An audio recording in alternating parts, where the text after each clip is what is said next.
Welcome to Outside the Box with Ascendia USA, a podcast educating U.S.-based e-tailers on international shipping topics and how they can expand their global e-commerce footprint. Hello, everybody. This is John Walsh from Ascendia USA. I'm here with my partner, Nick Agnetti. Hello, everybody. We're here for episode, I think it's number 8. Episode 8. For the Ascendia Outside the Box podcast. We've come a long way. We're going to focus today on how to improve the customer experience. Does that sound okay? Sounds good to me. You think we could do that? I know we can do it. Okay. All right. We have 5 areas that Nick and I wanted to talk about today. I think that were relative to helping a customer and you and your customers, right? Whoever you have out there, whoever you're working with, to improve the customer experience. And that's a broad topic, but there's some specific areas we want to talk about. I think you wanted to cover transparency, I think you said, visibility, ease of returns, shipping metrics, and I think the last one was DDU versus DDP, right? Yeah, and yes, and I know that we've touched on this in some other episodes on the DDP, DDU side, so we're not going to spend a ton of time focusing on that. I think it's really important just to focus. So for the listeners out there, when it comes to, what we're doing here is to try and inform you, equip you, educate you in terms of, international logistics in the e-commerce space, and when you're picking a carrier or a partner, if you will, when it comes to, providing a exceptional delivery experience or an exceptional experience in partnership, there's things that you want to look for in terms of who's able to provide what, when it comes to transparency, like, visibility, ease of return, shipping metrics, and there's more too, but we're trying to just give you these 5 nuggets that you can utilize and that you can take away from this, and then hopefully apply to what you're doing with your brand or your marketplace, 3PL, etc. We should have made it like a chicken nugget thing where you gave 6 nuggets instead of 5. That's interesting. I'm just saying. Okay. It might have worked. Just saying. 6 things. We could have come up with 6 things. Wow. Okay. I think you had 6 things on it, but you cut one out. I certainly won't remember it now. But, okay. All right. But if I did, it's gone. Well, let's start with transparency. Sure.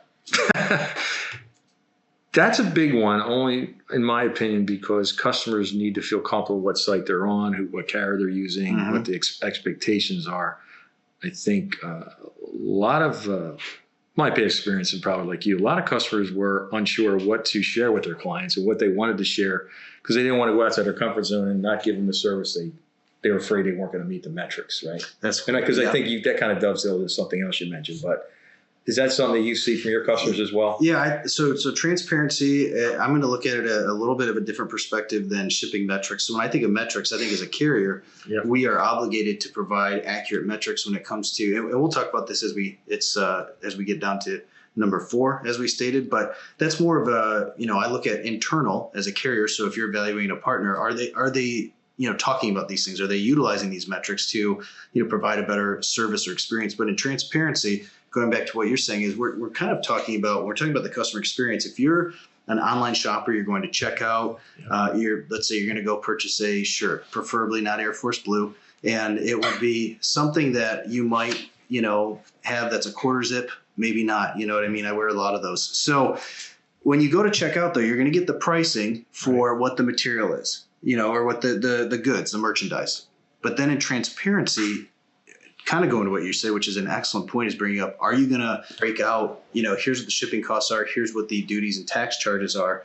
And then also even further, if you're offering multiple delivery methods, let's say you have an economy standard and a priority or express or something like that, you need to be able to back up, why you have these 3 breaks and service options in terms of what the time in transit is from the time that they check out to the door for delivery, what the expectation should be, and be able to meet those expectations. I can tell you as a consumer myself, and my family, we have stuff delivered all the time, but I don't when I do order something directly from a site, there's one thing that bothers me, and I'm just going to have out with it here.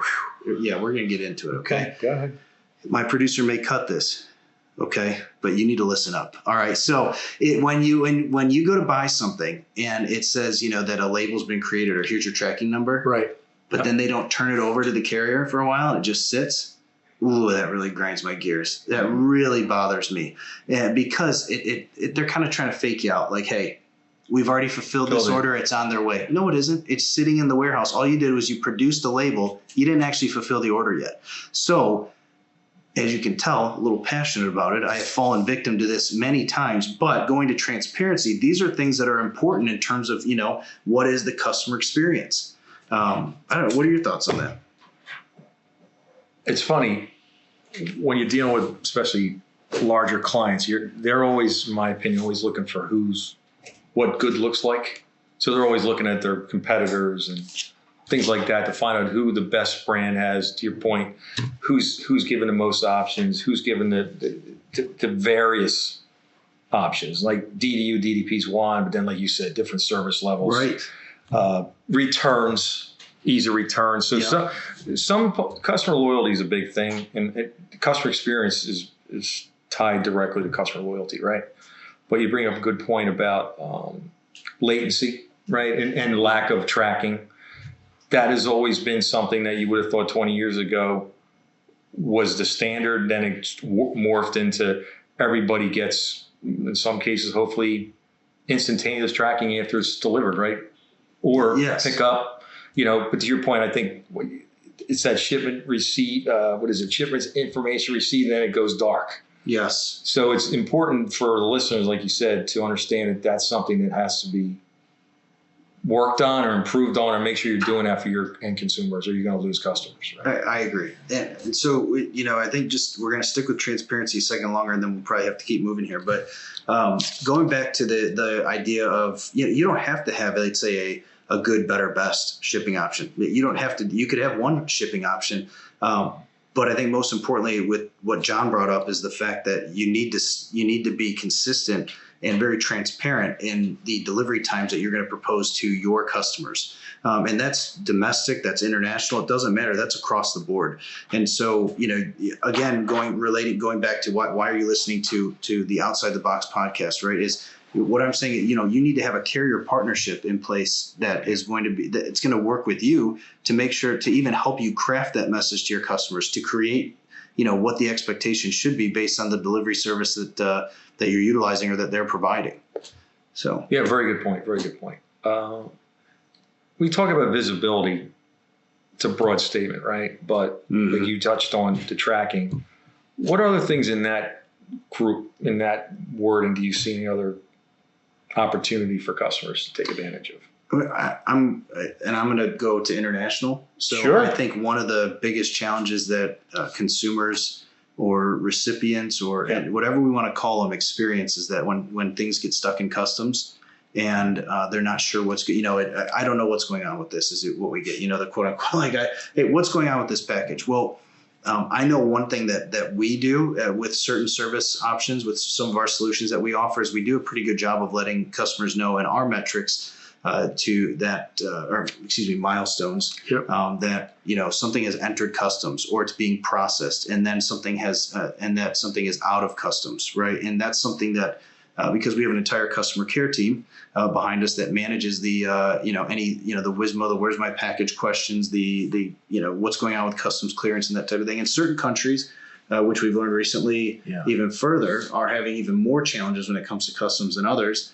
Specifically right now, South America's got some significant challenges. And then, going back to some previous podcasts where we talked about IOSS registration information and different things where, Europe, you've got a lot of privacy and security measures that have been added in that add to additional challenges and kind of some stringent clearance issues with that too.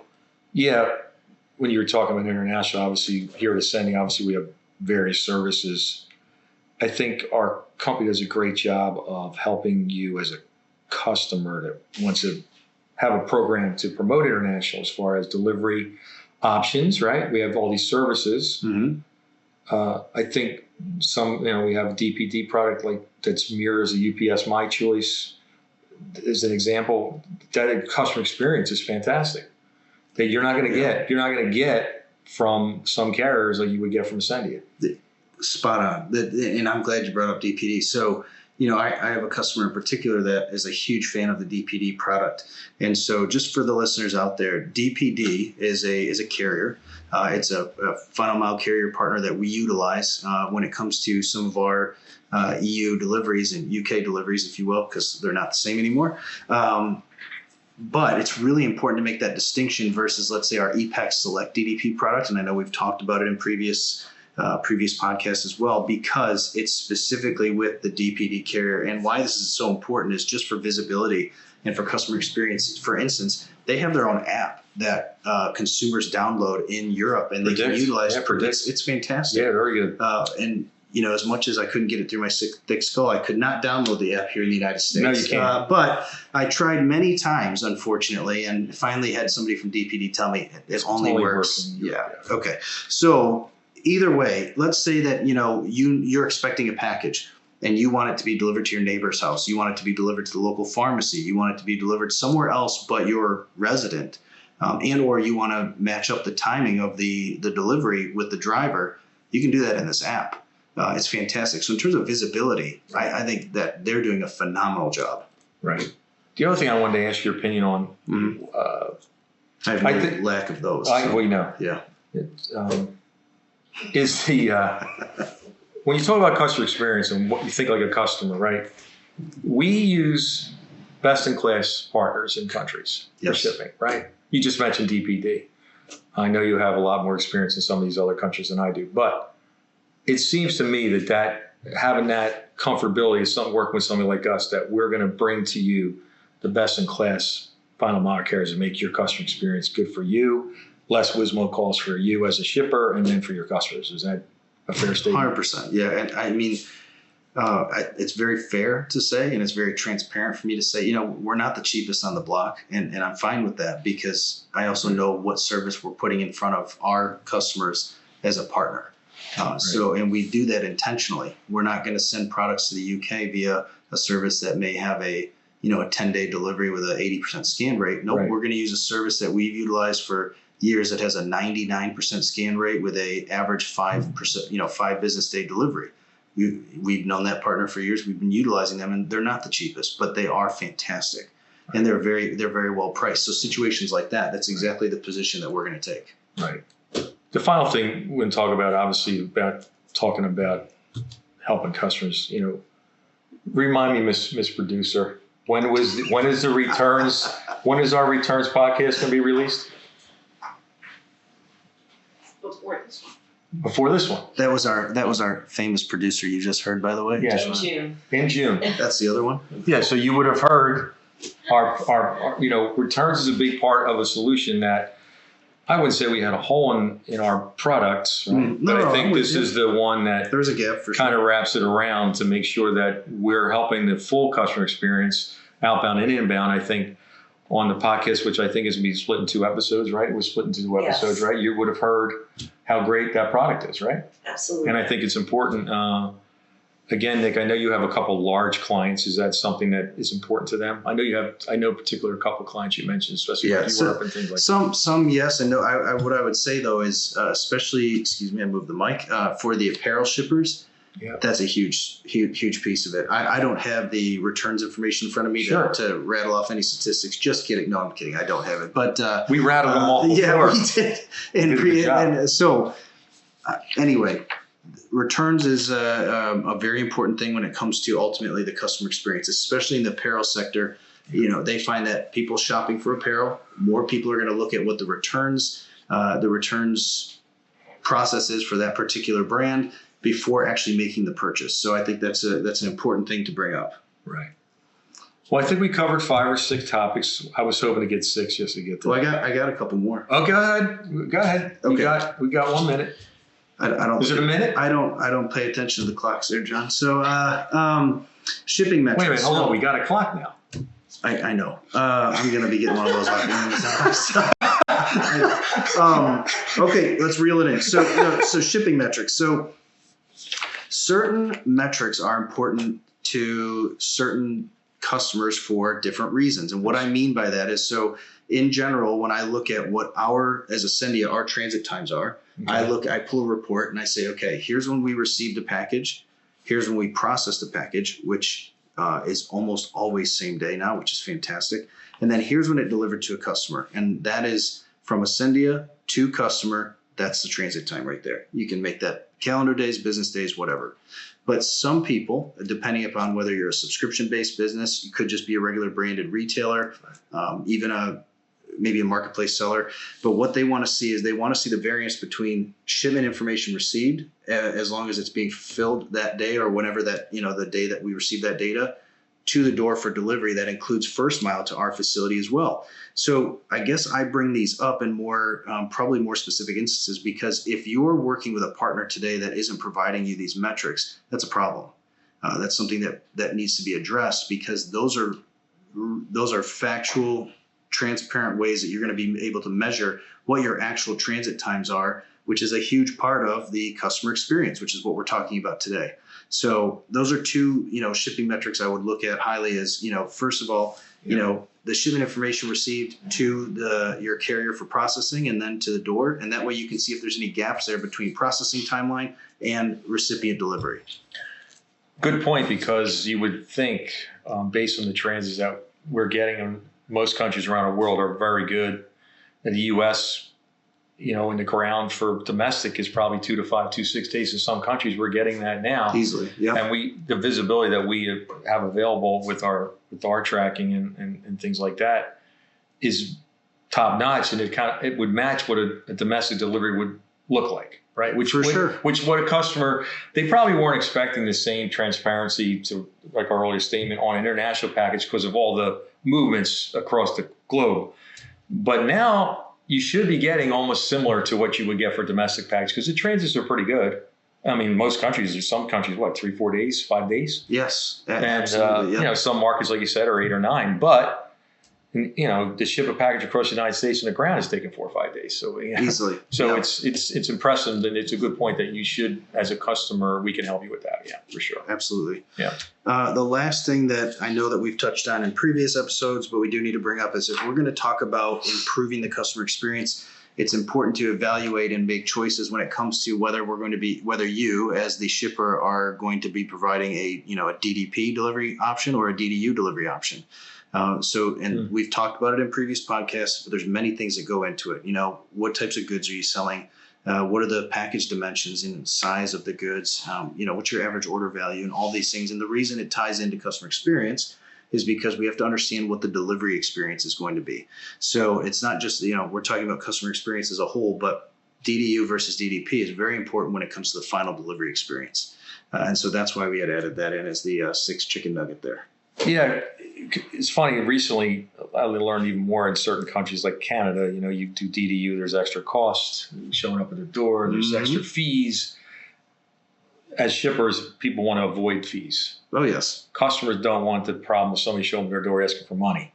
So we see, as you know, a lot more customers moving to DDP. It is much better service for a customer experience, right? It depends on your product, what you're selling, right? Does. But the two options are out there, and we can support both. Yeah. Is it fair to say we could probably even tie that back to transparency a little bit too? Yeah. Well, it looks good there. Taxes. Right up there. Yeah. Okay. Anything else? That's it for today. Got to leave people hanging. You know what I mean? All right, guys. Thanks for joining us. We'll be with you for episode 9 coming up, and we're going to be talking about peak season. Correct? It's coming, folks. All right. Thanks so again. much. Thanks for joining us. Appreciate it. If you want to support our podcast, the number one thing you can do is share it on your social media and tag Ascendia. That helps us get the word out, and we really appreciate it. Be sure to subscribe and download our podcast. If you want to learn more about today's topic, email us at ecommerce.usa@ascendia.com and check back frequently for new discussions on e-commerce shipping to Canada and worldwide.